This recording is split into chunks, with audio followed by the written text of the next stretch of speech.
Għarni mill-Evanġelu skont San Mattew. F'dak iż-żmien Ġesu qal lill-kottra tan-nies: is-saltna tallaj bħal meta raġel ikun xeħet iż-żerrija fl-art.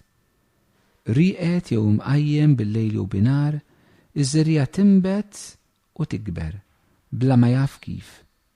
L-art trott minna nfisha l-ewwel il-barma mbagħad iżbula mbagħad il-qam mimli fi żbula. U meta l-frott isir malajr il-bidwi jmettidu għall-minġel għax ikun wasal żmien il-ħsad. U qal: ma xi sejrin inqabbluha s-saltna talla jew bliema parabola nfissruha. Issa żerrija tal-mustarda din meta tinżera fil-ħamrija il-iċken fost iż-żriera kollha fuq l-art. Imma wara li tinżara tikber u ssir l-akbar waħda fost il-xejjex kollha u toħroġ frijej wesgħin. Hekk li l-għasafar tal-ajru jkunu jistgħu jistkennu għad-del tagħha. B'ħafna paraboli bħal dawn kien ixandrilhom il-kelma. Kif kienu jistgħu jifhmuha huma, u mingħajr xi parabola ma kienx ikellimhom, imma lid-dixxipli tiegħu meta kien ikun waħdu magħhom kien ifissrilhom kollox. Il-kelma tal-mulej, it-tifħir lila Kristu. Eżistijej, f'dan il-Vanġelu għandna lil Ġesu f'San Mark illi qed jibda issa jitkellem bil-paraboli biex jispjega s-saltna talla. Il-Vanġelu ta' San Mark Ġesu jibda jipredka billi mill-ewwel ixandar is-saltna talla. U hekk issa qed jagħtina xi paraboli, tnejn prinċipali biex ifissrinna jagħtina ħjiel dwar is-saltna talla. Ġesu kien jipprova jfisser l-iktar affarijiet spiritwali, il-misteri tas-saltna, bl-iktar biex ngħidlek b'eżempji li n-nies setgħu jifhmu fil-ħajja tagħhom, u speċjali l-fatt li n-nies dak iż-żmien Ġesu kienu iktar nies li jaħdmu l-art fil-bidja, allura Ġesu juża ħafna minn dawn l-elementi tan-natura tal-ħolqien tal-bidja sabiex ikun jista' jfissrilhom l-affarijiet tas-saltna talla. L-ewwel waħda ħaġa li tal-ima nieħdu minn dal-Vanġelu eżistijej. Aħna anke llum għandna bżonn insibu paraboli ġodda biex l-affarijiet tal-mulej tas-saltna l-ewwel ħaġa mhumiex daqshekk komplikati, ma nikkumplikawhomx aħna. Ġesu jitkellem b'lingwaġġ ħafna sempliċi.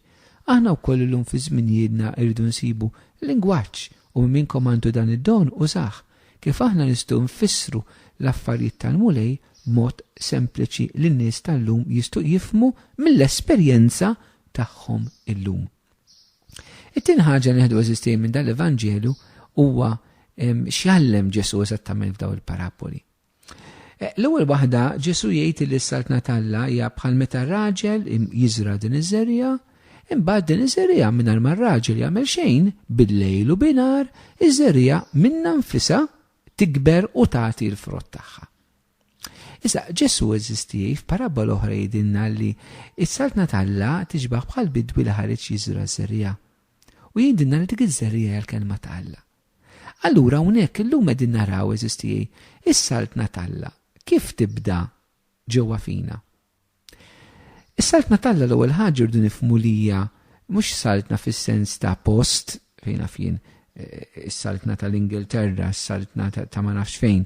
Is-saltna talla hija aktar xi ħaġa attiva milli ħaġa post ġeografiku, jiġifieri fejn Alla jsaltan. Mela hekk Ġesu qed ikellimna kif Alla jibda jsaltan fil-ħajja tagħna, kif Ġesu jibda jsaltan fil-ħajja tagħna. U jurina li jibda jsaltan fil-ħajja tagħna ħafna drabi billi tinżera l-kelma fil-qalb tagħna. Fil-fatti, waħed mill-missjonijiet prinċipali Ġesu tal-Knisja biex tmur tipredka, biex tmur tiżra il-kelma, biex ixxandar il-kelma. Mela l-ewwel ħaġa hija illi din iż-żerrija hija l-kelma. Il-bidu ta' kollox hija kelma li tinżera f'qalbna. U allura hawnhekk għandna żewġ affarijiet importanti. L-ewwel ħaġa li noqogħdu attenti li aħna nilqgħu il-kelma tal-Alla fina b'diversi modi jekk iridu li Alla jsaltan ġewwa fina. It-tieni ħaġa rridu naraw ukoll li aħna niżraw din il-kelma f'persuni oħrajn. Il-bidwi jiżra mbagħad hemm il-proċess. Xi drabi aħna rridu riżultati immedjati, aħna rridu niżraw. Il-gwaj meta aħna ma niżrawx il-kelma talla. Issa l-kelma talla tiġi bil-kelma diretta mxandra, billi naqrawa, billi nisimgħu dwarha, billi naqraw eżempji bix-xhieda tal-oħrajn, bil-qawwa tal-mirakli u tas-sinjali li l-mulej Ġesodu jagħmel anke fi żminietna. Aħna rridu niżiraw bħal dan il-bidwi biex il-mulej jibda jissaltam f'xi ħadd, inti tiżra din il-kelma f'xi ħadd. U saqsi li kien nifsek, meta kien l-aħħar darba li inti żrajt il-kelma talla f'xi ħadd ieħor? Jew nibżaw, jekk ma niżraw xejn ma naħżdu xejn.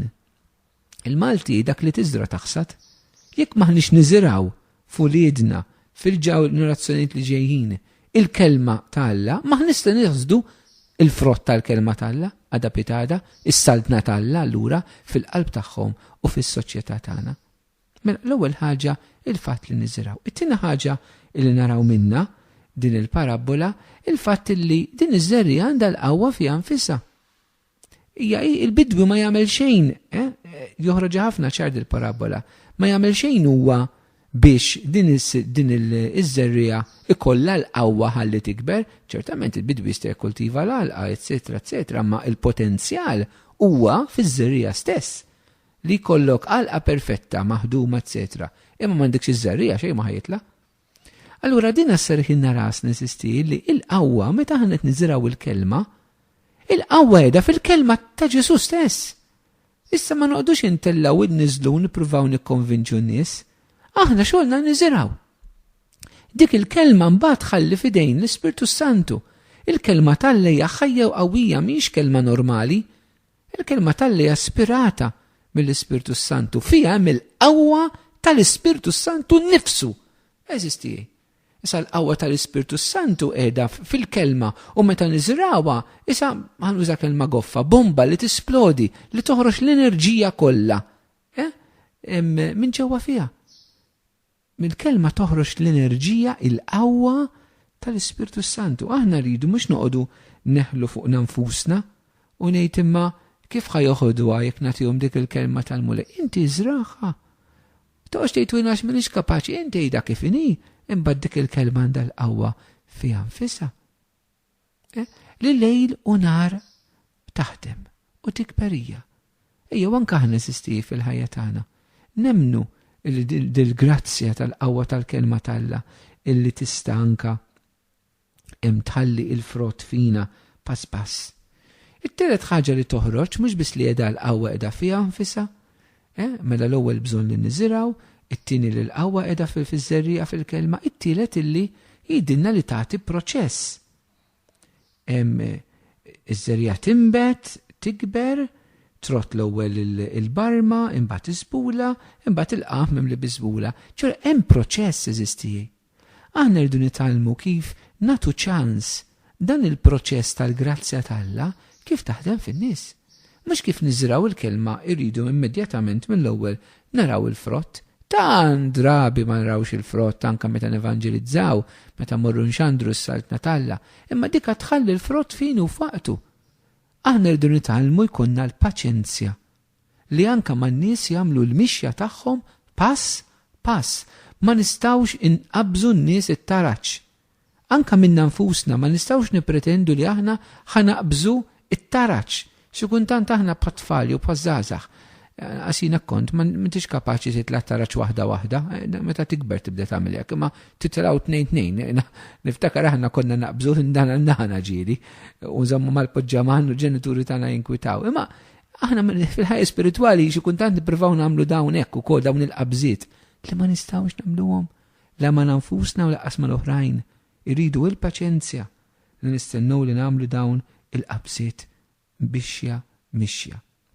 Imbagħad l-aħħar parabola nistgħu nieħdu talima waħda partikolari minna illi din is-saltni dinja bħal żerrija tibda minn ħaġa żgħira imma mbagħad issir ħaġa kbira.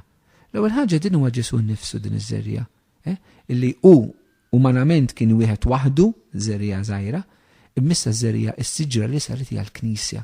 Ġesu din iż-żerrija ta' fuq is-salib, il-ħabba tal-qam li taqa' mal-artu tmut, immissa tikber fis-Knisja, is-siġra kbira. Turina eżisti li l-affarijiet tal-mulej ma jibdewx b'xi bing bang kbira. L-affarijiet tagħna li jibdew b'affarijiet żgħar. imma jsiru affarijiet kbar. Ejjew din anka tisperana. Ma nibżawx nibdew minn affarijiet żgħar anka biex nevanġelizzaw biex inwasslu l-Ġesu. Anka b'kelma bħarsa bitbissima, b'messaġġ, l-affarijiet żgħar isiru ħwejjeġ kbar. Alla hekk jaħdem. Bħat kattir tal-ħobs tawh 5 ħobżiet ġew xħutiet u telma tal-inqas 5,000 ruħ.